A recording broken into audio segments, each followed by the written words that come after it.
I hope you're having a good evening, a good morning, or a good night, depending on where you are. And allow me to welcome you to the second public talk in the series of Pluralist and Heterodox Economics at the Karlshochschule on Decolonizing Economics. And as you know, Karls is a nonprofit private foundation, university based in Karlsruhe, where we have bachelor degrees and master degrees. And one of those programs is a PPE bachelor that we'll hear a little bit about soon in our efforts to decolonize it. And all of these programs relate to the theme of how to engage in transformations that are democratic, sustainable, and just, and anti-racism, and, well, the awareness of colonialism and how it co-developed with capitalism is important to us. So before introducing Dr. Surbhi Kesar, who so delightfully joins us today, I'll hand over the word to our President Michael Zer, who will say a couple of words of greeting. So I'd like to say hello to everybody and a wonderful welcome to Karlshochschule. Some in real, some virtual. We had 110 registrations. There's always some people coming on the fly. So therefore, the president needs to talk a little bit to bridge the gap until everybody is in. And Robert asked me to do that. But I'm so happy, and 110 registrations shows how relevant the topic is and how relevant your research is, Surbhi. That I'm really fond of. I said to a couple of colleagues, there's only one regret in my life, and perhaps I still can do it, namely that I never studied in SOAS.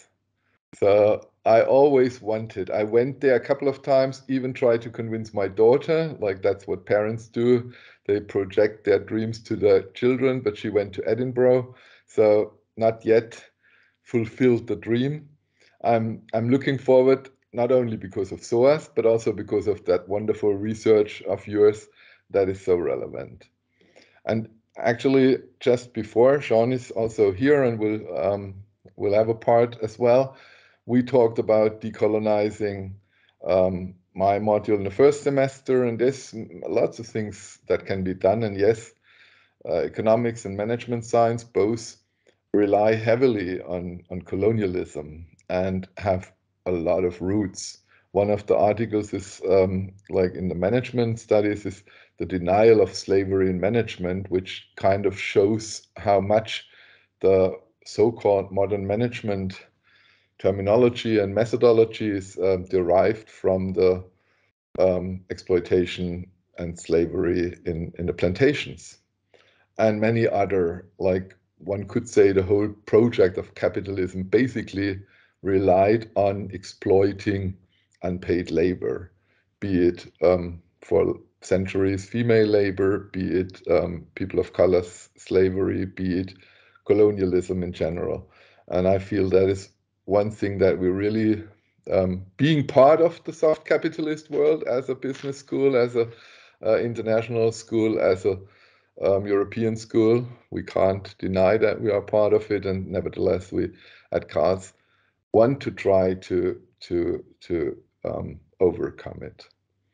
And I looked a little bit in your research also about the informal sector, and also the latest and recent research about how the pandemic especially affected informal labor, affected women, affected the ones that are not privileged in this society. And there is this book, The Great Leveler, that pandemics and so on and so forth would equalize the world, and actually we just experience the opposite, which is a shame.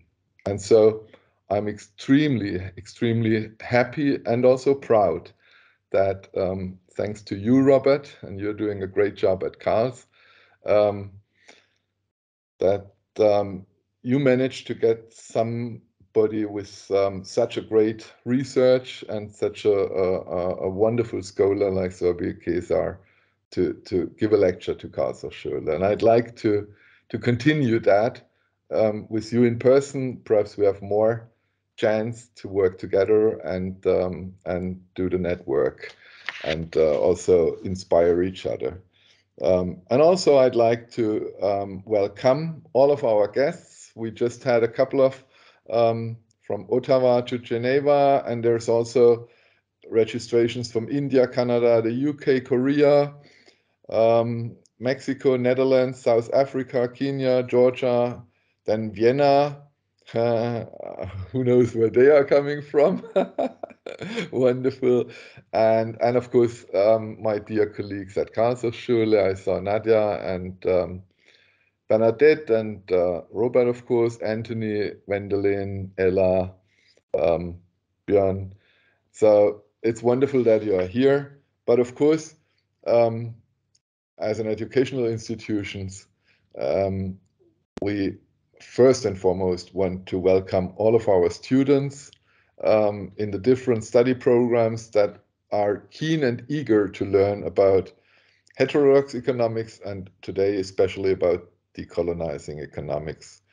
And having said this, I also want to welcome our partners, Rethinking Economics, Netzwerk Plurale Economic, and other heterodox networks that were very supportive of this talk. So now everybody should be in. I guess I used my time. Surbhi, thanks for being here. A big hug to all of you. And now the stage is yours. Thank you. Thank you very much, Michael and Robert, for this very kind invitation. I mean, Michael, you already spoke about and signaled to certain issues that I'm going to be talking about today. So that was just setting the stage right. I'm very excited to be here. And I've talked about the interesting work that you all are doing in the institution with Robert. And I'm truly very excited to be here.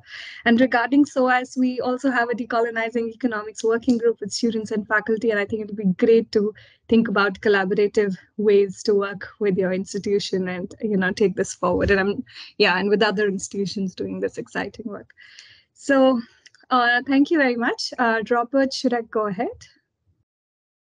Okay. Sure, go right ahead. Okay, perfect. Thank you. So I'm going to start by sharing my screen. So two caveats are in order before I begin speaking. One, I'm still at the fag end of my COVID-19 infection today, so I might be a little slow, but I'll try to do justice to this very exciting invitation. The second thing is that usually in the work that I have done up till now, my focus has mainly been on post-colonial capitalist development and informality and labor from South-centric lenses. And therefore, this entire idea of decolonization kind of becomes a broad umbrella in which I try to place different parts of my research. However, today what I'm going to present is something that's a rather ambitious project, and I've not presented this paper earlier before. And here the idea is I'm kind of venturing out of what happens to be my very core research area of the aspects of decolonization that I deal with.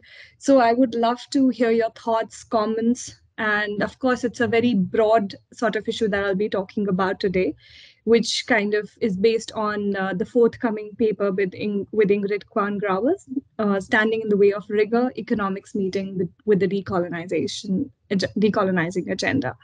And as I said, it's kind of a more broad engagement with economics. So that also means that I'll probably not be going into a lot of finer details of the arguments in the broad talk, but I would love to come back to it during Q&A and also get thoughts by the people in the audience. So let me get started. What do we mean by economics meeting with the decolonization agenda? Decolonization has become kind of a big buzzword. However, the sort of structure in which this concept lies and kind of the realities in which this concept lies is actually a part, it of course has a long intellectual history, but it has become particularly important in the wake of the Black Lives Matter movement, the Rhodes Must Fall movement, and various other movements that have brought to fore these various processes, various social processes that have highlighted how a lot of colonial structures are still embedded in the way we think, in the way our knowledge is being produced. So taking that sort of a background, it becomes particularly important to deal with this question in the context of the current time. So the question that I'm going to begin with in this particular presentation is, I will begin by what is Eurocentrism, and that's kind of the opening sort of setting the stage for the argument. What does decolonizing economics then mean? And particularly, what about decolonizing economics pedagogy? Because this particular research project, which is based on a survey of 500 economists, is talking a lot about economic pedagogy itself. Then in terms of the results, I'll get into the survey results in thinking about how do economics approach this issue of decolonizing economics, and end with some concluding thoughts. So let me get right to it. Before we get into this idea of decolonization, I think it's important to probably bridge the gap that when we talk about heterodoxy, when we talk about pluralist approaches, what does it mean and how does it fit into this broad umbrella of decolonization? I will be engaging with various parts of it as I go ahead, but let me begin with that. What can be a particular approach to economics that comes from a certain schools of thought, however, is distinct from what is generally understood as the mainstream approach to economics. According to this understanding, following the works of Resnick and Wolff, we can see economics as a space where different theoretical frameworks are contesting to understand the object of analysis. There's a neoclassical theory, there's Keynesian theory, there's Marxian theory, and so on and so forth. But I can start with these three broad umbrellas. The contestation is not merely a contestation of the tools in these theories, which is often what a lot of understandings of pluralism tend to believe in. However, the contestation is much more fundamental in nature. That is in terms of how you approach a theory itself, what is called an entry point to a theory. For example, do you start with something like endowment, preferences, and technology, and what kind of processes starting with these entry points reveals to us versus, let's say, starting with the Marxian entry point of class as a process of production, appropriation, and distribution of surplus. Any of these two will reveal very different truths, quote unquote truths, about the social totality that we are trying to study. And this, of course, has a very different political implication. And I'll come to political in a broad sense, both in terms of political as a space of organizing, but also intellectual space, which is what I'll say is a space of political contestation. The question then becomes that if there are various ways of understanding and knowing which theory becomes dominant, and which theory gets advanced as, quote unquote, the objective understanding, and why that is the case. The submission here is that it's not that one theory, or let's say the late neoclassical theory, which is dominant today, is particularly something that's better at revealing the truth than other theories. There is, of course, an active role of power in making a theory more dominant vis-a-vis others. A related question in this dominance is that what then is the role of colonization in shaping the way knowledge gets produced and accepted? And those are some of the basic sort of questions that we lay out. This particular issue of Eurocentrism in social sciences and in economics has been dealt in the literature in various different ways. There was an article by Surbhi Kesar in 2009 which said that economics proved to be the discipline most resistant to change when it comes to introducing insights from post-colonial or other decolonial schools of thought. There's been various ways in which this idea of Eurocentrism is addressed in social sciences. Edward Said, for example, thinks about it in terms of set of attitudes that take the form of a specific discourse. Then there's focus on culture, drawing from certain post-colonial strands. There's focus on the past colonial relations and how they continue to manifest in current times. There is work by Samir Amin, who talks about Eurocentrism as a polarizing global project that reinforces imperialism. And finally, there's works by those in the post-colonial, those studying the post-colonial capitalist development, where they argue that there's a failure to recognize the distinctiveness of the post-colonial capitalism. I know these are very disparate thoughts, and in the next slide, I'll try to bring some of it together in way of arguing that what is the kind of understanding that we are drawing from here and what we understand Eurocentrism to be. And at some point, I will be relating it back to the approach of economics in terms of these distinct theoretical strands that I began with. So let me talk about what do we understand as Eurocentrism in economics. And this is not, of course, there's several contesting understanding of Eurocentrism. So of course, this is not something that everybody might subscribe to. So the idea that an endogenous capitalist development in Europe and the associated Enlightenment values of rationality and objectivity, this becomes the locus of the understanding and is expected to unfold throughout the world is something that we think is a key aspect of Eurocentrism. So mind here the words, and I will be unpacking each of the phrases in this particular statement. There's an endogenous capitalist development in Europe, and the expectation that that imagination would unfold throughout the world is the locus of various understandings in economics. When we start with this, or when we begin the theory with this, realities elsewhere are just seen as mere deviations or aberrations from the European experience that need to be corrected. For example, here, the classic example is that of, the entire discipline of development economics comes into being in order to study economies where, let's say, the quote unquote true economics cannot be applied. So there needed to be an entire discipline that had to be created to study these aberrant or these deviant economies, because their processes were different than what was seen in Europe at the time. Aligned with this is this idea that all the social processes that do not align with this imagination are devalued as imperfections. For example, if you think about institutions that do not align with the particular idea of the European institutions, are something that are seen as constraints to people, maximizing, or behaviors and rationalities that do not align with the rationalities, which is a capitalist rationality of maximizing, is again something that is seen as deviant.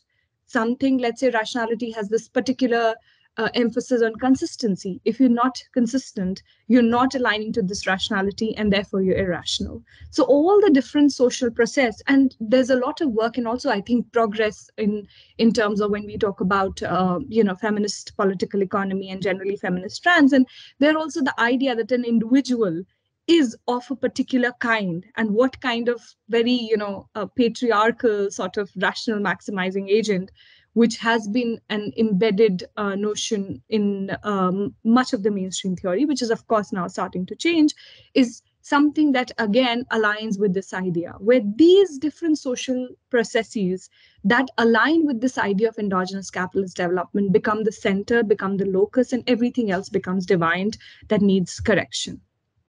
So in that sense, are we talking about, I've talked about endogenous capitalist development in Europe, but then are we talking about Europe simply as a geographical entity?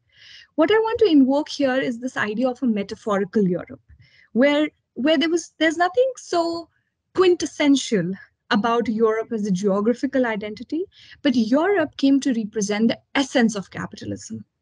And that's why everything that did not align to that essence of capitalism was an aberration, which is where Europe becomes the center. And in this sort of understanding, Europe, therefore, is the representation of the essence, and that is why we're calling the theory Eurocentric. This, therefore, relates to the exclusion of all those strands that do not celebrate this vision of capitalism. And it is therefore no surprise that almost all heterodox schools of thought are in fact excluded and marginalized, even within Europe and the global north. But of course, this marginalization becomes even more intense for the global south-centric strands. So we're talking about two different levels of marginalization. One that happens that does not align to this Eurocentric vision that we are talking about and do not celebrate capitalism as is, which is why heterodoxy tends to be marginalized. But at another level, even within heterodoxy, when the starting points are those of global south-centric understandings, they are marginalized even further. Now, again, within this understanding, when we talk about, endogenous capitalist development as if it just came into being through this very organic process, gets questioned because in this understanding process of colonialism that Michael talked about, slave trade, drain of wealth, racial violence, among other forms of structural subordination that have underpinned the development of capitalism, while simultaneously restricting the possibility of such realization universally, are absent from this understanding. So again, what are the different embedded social processes that create this capitalist development in Europe while restricting its possibility elsewhere are again not seen as a part of this Eurocentric theory. In fact, even when identity and race is studied in mainstream theory, and I'll come to the relation between Eurocentrism and mainstream in just a while, it's basically seen almost as an individual sort of discrimination process, rather than talking about how these structures itself that are seen as the imagination that the whole world is supposed to follow are in fact embedded with these processes. In addition, all forms of oppression that development of capitalism was founded upon and continues to rely upon in order to maintain stable regimes of accumulation are swept under the carpet. The entire process of gendering, other socializations based on race, caste, so on and so forth, are swept under the carpet or are seen in a very limited way. And that limited way comes into being because of the way the mainstream theories picks its tools. And I'll come to that in just a while. So in mainstream of economics, there's a centering of this vision of capitalism as its utopia. Its theoretical framework relies on what is called the individualizing paradigm. Of course, now, like, the old idea of Homo economicus is revised, so on and so forth, but the individualizing paradigm stays intact, which makes it challenging to see various structural inequalities that exist, the ideas of exploitation and domination, but particularly the fact that individual and these various social processes are in mutual interaction with each other, co-constitute each other, as well as there's an interaction with what are usually called, I'm going to put this in quotation marks, economic and other non-economic sort of social processes. The reason for quotation mark is to what extent they're actually non-economics is something that is, of course, questioned from certain strands of Marxian theory. So this individualizing paradigm does not allow to see these structural ways in which these inequalities are created, how exploitation and domination are a central part of capitalism, what are the mutual interactions that go on between different economic and social processes, and particularly the inherent contradictions that are a part of capitalism. Now, these are various aspects that reveal themselves rather easily if you were to start with some distinct entry points, say that of social relations or a class process. Because in taking those entry points, you are, let's say, taking an entry point of class, you're making the contradictions as apparent as possible. The same contradictions that become rather occluded if you were to start from an individualizing paradigm. Similarly, Marx's method, which allows much more clearly, again, I would say certain strands of Marxian theory, particularly the non-determinist kind, which allow us to see these mutual interactions much more clearly than if you were to start with just an individualizing paradigm. And that is kind of the link that we are trying to draw. And of course, this is, I feel like, a very broad task to do. And here I have to talk about the survey, particularly in much more detail, but just to kind of give the background that those are the links that we are trying to draw here. That there is this centrality. So we began with Eurocentrism, we linked it with the development of capitalism, and why Europe representing the essence of capitalism is the reason why Eurocentric theory becomes, what represents the Eurocentrism in theory, how mainstream of economics centers this vision and uses tools which occludes the various processes which point to the Eurocentric nature of the theory, and how other theoretical strands make it relatively easier or bring to light these processes rather easily. Similarly, within the mainstream of economics, the realities of the global south are introduced mainly as imperfections and failures, that can be corrected with interventions.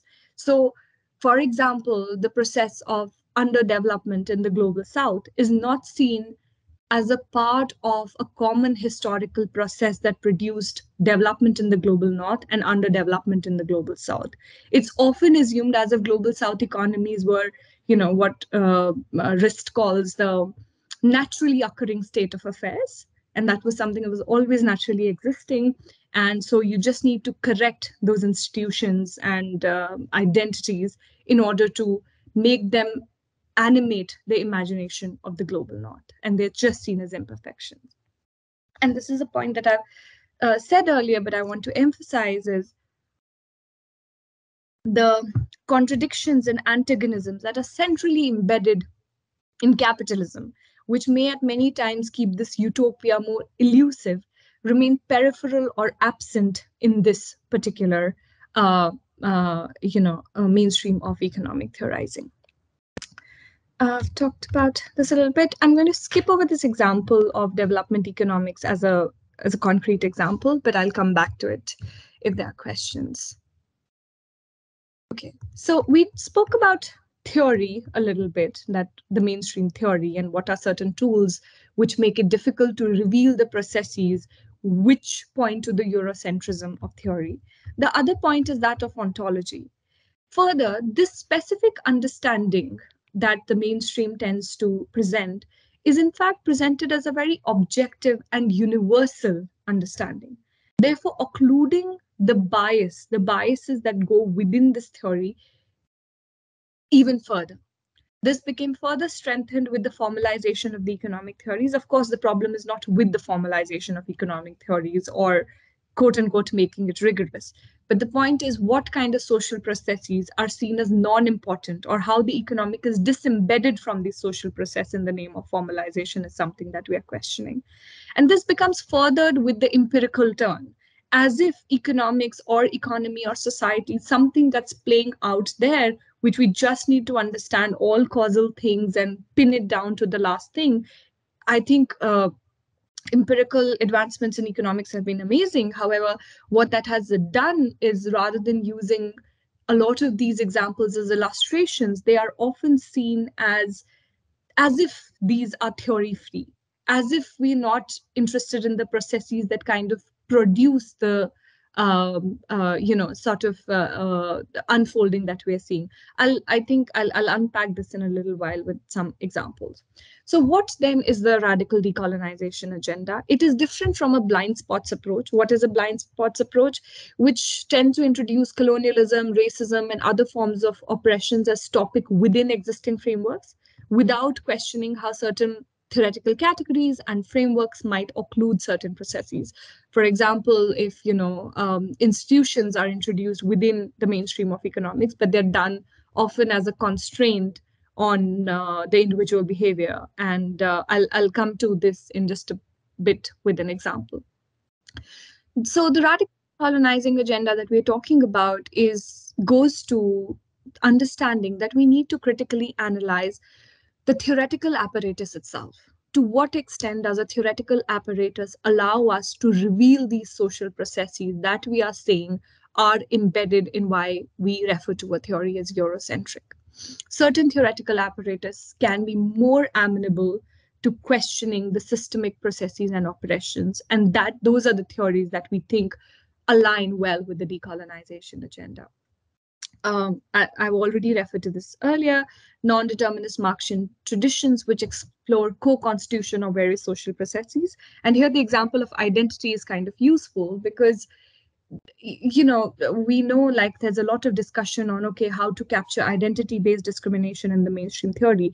But again, what are the various ways in which it's done? One example is, of course, the taste-based discrimination that Becker was talking about. That is, you discriminate because you have a taste for it. And Randy Albelda puts it very well. It's like discrimination is often seen like a tofu. If you have a taste for it, you'll pay for it. So it's basically a discriminating employer pays higher wages to, let's say, the identity that it's discriminating for. But the idea is that with perfect competition, this would go away because the discriminating employer can't continue to pay higher wages to the person or the identity it prefers. And with perfect competition, they would be competed out. This, of course, theory was quite a dated one. The ones that are more kind of central to mainstream theory today are that of statistical discrimination, where the broad idea being that an individual discriminates against another individual simply because they don't have complete information. Let's say they don't know about me, so they will form certain stereotypical biases about me, or form biases based on what is the average characteristic of the group. For example, if I'm a woman and they have reason to believe that women are less productive, then without really kind of understanding whether I'm productive or not, since they don't have complete information, they'll mark me as less productive. Of course, this is just a reinforcement of biases and not really analyzing what are the structures of capitalism that continue to produce these kinds of racialization, these kinds of gendered processes. Sense, decolonization agenda does align with the pluralist agenda, but it does not end here. I think pluralist teaching is kind of the first step towards talking about decolonization. Why so? Because different theoretical frameworks and different theoretical entry points occlude and reveal different understandings and different ways of looking at the social totality. However, decolonization agenda lends itself, or rather aligns itself, to the framework that allow us to reveal different forms of systemic oppressions and allow for the aberrant understandings to be defined on their own terms, i.e. Global South is not underdeveloped because it's not capitalist enough or because it's not able to catch up to the Global North. It was produced as it was produced because of the same processes that produced development in the Global North. Slavery, racializations, very important processes which led to capitalist development in the North, but simultaneously produced capitalist underdevelopment in the Global South. However, I should mention it that this is the radical decolonization agenda is not about another universal projection. We are not talking about replacing all global North-centric theories to a global South-centric theories. It is about what Dipesh Chakrabarty calls provincializing the Western experience. It was context dependent, it was contingencies dependent, and that is what we would want to provincialize. And defining Global South and the aberrations in their own terms rather than simply in relational terms with the Global North. I think I can go ahead. Again, another aspect that the radical decolonization agenda kind of relates to is this idea, which can be borrowed from feminist political economy, where Sandra Harding and others talk about that when we identify the role of different vantage points and perspectives, when we understand what is the perspective from which we are analyzing a particular object, it in fact makes our understanding more objective and more rigorous, because there are various different ways through which you're analyzing it. So in fact, the feminist political economy would argue that the mainstream way of looking at objectivity, when you start from only one vantage point, is in fact weak objectivity. So in order to be more strongly objective, you need to analyze the perspective and vantage points of knowledge. Similarly, another last point for this radical decolonization agenda is to also recognize that methods also carry biases. Decolonization agenda stands in contrast to a very positivist and empiricist way of understanding different processes. It's opposed to the RCT-like claim, like results are what they are. They're not. They're produced out of certain processes, and it is those processes that we're interested in unpacking. Data is often as illustrative rather than the final proof or the final word, and the world that's constructed out there is also constantly produced as an interaction with the knowledge that we are producing. So it crucially seeks to unpack the processes. For example, even categories like wage employment that we take as given. Why is it that wage employment becomes such a dominant category? What relation does it have with capitalism, especially in Global South, let's say India, where more than 50% of employment is actually in non-wage activities. So how does it come to become such a dominant category, and what does it represent for labor as a category is something that we need to question if we're talking about the decolonization agenda. So let me come to economics teaching before I come to my survey results. It's interesting how principles outlined in the economic textbook are projected as quote unquote the principles, what we've been questioning from the decolonizing agenda. Undergraduate economics teaching is presented as a set of principles. Students are trained to think like an economist, as if there's only one way to think like an economist. And what's that one way? It is often the theories of neoclassical and late neoclassical theories.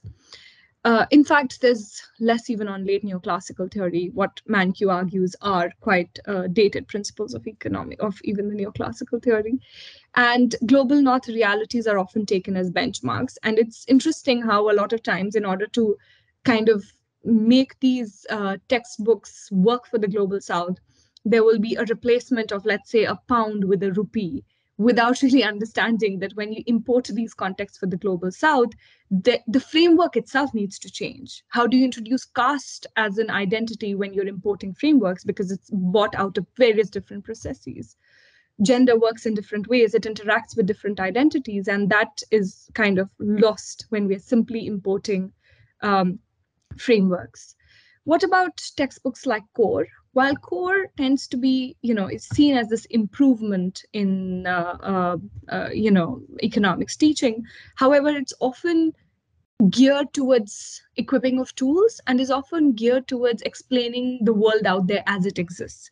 However, in doing and explaining the world out there as it exists, it again moves economics out of the sphere of political contestation. The world out there doesn't simply exist. There's a reason why perfect competition is seen as the utopia, so on and so forth, which itself gets questioned if we take other entry points. Economics is seen as a set of tools. It's often extricated from sphere of any political contestation. And I've already talked about how, claims to universality, objectivity, and there's a narrow focus on rigor in economics teaching. Treatment of economics is seen as distinct from other social structures. And what do I mean by this? There's an economic imperialism in how we understand what we call the non-economic processes. For example, Becker goes and to understand household interaction, he basically introduces market-like interaction to understand the processes. How do we decolonize economics teaching? Of course, there's a lot already that I've said. I'm not going to get into a lot of detail of it, but the distinction is between what we teach and how we teach. In terms of what we teach, I've talked about a lot in terms of laying bare the different theoretical and methodological approaches, both in terms of theoretical underpinnings and its political implications, presenting knowledge in the colonial and post-colonial context, and identifying the process through which the contexts are brought about. And it's not just, like I said, it's not simply about, the former colonies and the former colonizing economies. Rather, the way these different power structures get created and manifested and interact with capitalism is something that the decolonization agenda takes in its ambit. How we teach? Of course, a decolonization agenda aligns itself to what we call the critical pedagogy rather than instrumentalist vision, where an instrumentalist vision is more focused with just equipping students with a set of tools, as if there is some existing theory that exists and you need to equip students with the tools to analyze the world, while a critical pedagogy is talking more about these political contestations and equipping students with tools while making them aware of these political contestations. So let me go to the survey. Hopefully, I wouldn't run too much over time. So the question here is that how does our discipline approach the issue of decolonization? It's a survey of 498 respondents from economists in top departments in 3 types of departments: mainstream, heterodox and pluralist, and non-economics department of politics and development studies. The survey was conducted Jan to March 2020, just before the pandemic hit, and the respondents are from 20 countries, but there's an overrepresentation of universities in US and UK, because of course what gets defined as top by QS ranking will obviously be universities based in the global north. So this was just an opening question. Do you think there's a problem with economics education? And people could choose from these responses or give an other response out of these responses as well. Most of the questions, most of what was picked by people as a problem is that it was far from reality. It doesn't have history of economic thought or economic history. It's not interdisciplinary enough. And much of what related to the problems with colonization of knowledge, like it's Eurocentric, it needs to be decolonized, was pretty much very low, or how it's not heterodox enough, was quite low in the priority list. And in fact, 16% felt that there's no major problems in economics. The breakup by department is 3% of economists in heterodox and pluralist, 10% in non-economics department said that there's no major problem in economics, while 23% in mainstream economics department reported that there was no major problem in economics, which relates to why I was saying that this problem is in terms of mainstream heterodoxy, and then within heterodoxy, another level of problem. So people were asked a bunch of questions, and they were asked whether they agreed with these statements or not. Now, this is the percentage who responded in affirmative to the following statement. Let's look at the first category. People were asked, I should stop calling, economists were asked in these different departments whether they think that they need to move away from textbook teaching. Total, which is the top blue bar, 41% said that we need to move away from textbook teaching. Similarly, 36% said that we need to stop thinking like an economist. Remember, thinking like an economist is this Mankiw-ish phrase of, because the assumption is there's one way of thinking like an economist. And people were asked whether they have difficulty in related to standard economics curriculum, and 35% said yes. When we break these categories by the type of department, it's really insightful to see that only 32% mainstream economists in mainstream departments said that then we need to move away from textbook teaching, as against, let's say, 60% in non-economics and 54% in pluralist heterodox department. So of course, there's something going on in mainstream teaching which doesn't align to the kind of aspects of decolonization that we were talking about. Similarly, 36%, only 23% mainstream economists, economists in mainstream department think that we need to tell students to, tell students to stop thinking like an economist, as against around 60% in pluralist and heterodox. When we look at, this was an interesting question, and Ingrid and I wrote a blog piece on this earlier, which is that do you teach student courses in structural racism or those that allow them to understand the role of European colonialism? Around 38% from mainstream departments only 38% said that they do teach such courses, as against 84% in non-economics and 87% in heterodox department. So that is the kind of disparities that we are talking about. And of course, as you see, this relates very well to our discussion of identities and how identities are not seen as structural in nature, but rather are always seen as an individualizing paradigm when we're talking about mainstream theory. And the role of colonialism in shaping the discourse is again not seen as an important aspect. Sorry. Similarly, when we look at the differences between global north and global south, here, I think what I want to point you towards is if you look at difficulty in relating to standard economics curriculum, again, it's interesting that 75% of those in Global South said that they have difficulty in relating to standard economics curriculum, which is not surprising given that most of these textbooks are imported from a very Global North-centric frameworks, while 33% in the Global North said so. However, when we look at their responses to whether they think that we need to move away from textbook teaching and so on and so forth, Global North economists tend to be, quote unquote, more progressive. And this might not be surprising because Global South universities are often under even higher pressure to emulate and give into this Global North hegemony. How else do you break into the top departments? How else do you break into the top journals, so on and so forth? Top, of course, being defined by very problematic parameters. The next is just a regression, which I'm going to skip over, which basically analyzes these options, controlling for different characteristics, and checking for the level of significance after controls. All of these results hold. There's a much higher likelihood for heterodox departments to basically be, quote unquote, align more to the decolonization agenda. when people were asked that what are the main constraints to reforming economics teaching, a lot more people from the mainstream departments said that there was a higher need for technical training, which needed time. I'm going to skip over this because I want to come to some more interesting results and not spend too much time on the table. But now let's look at this. Percentage of economists who chose the following options to make economics education as relevant and realistic as possible.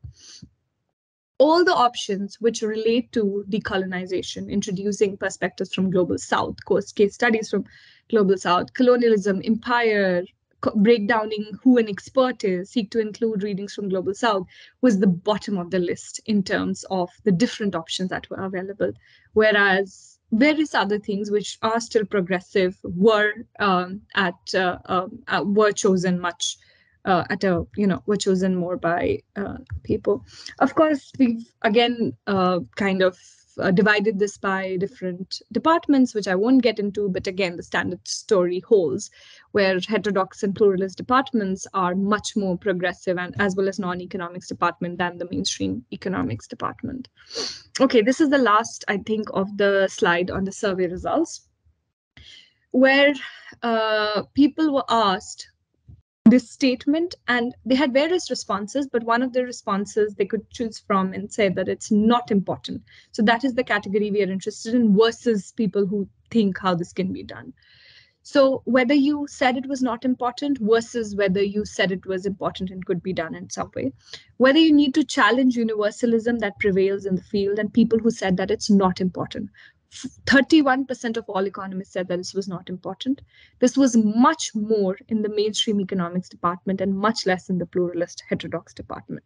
Similar story holds when we look into whether bringing in critical pedagogy is important or not, challenging universalism, decolonizing curriculum, decolonizing movement.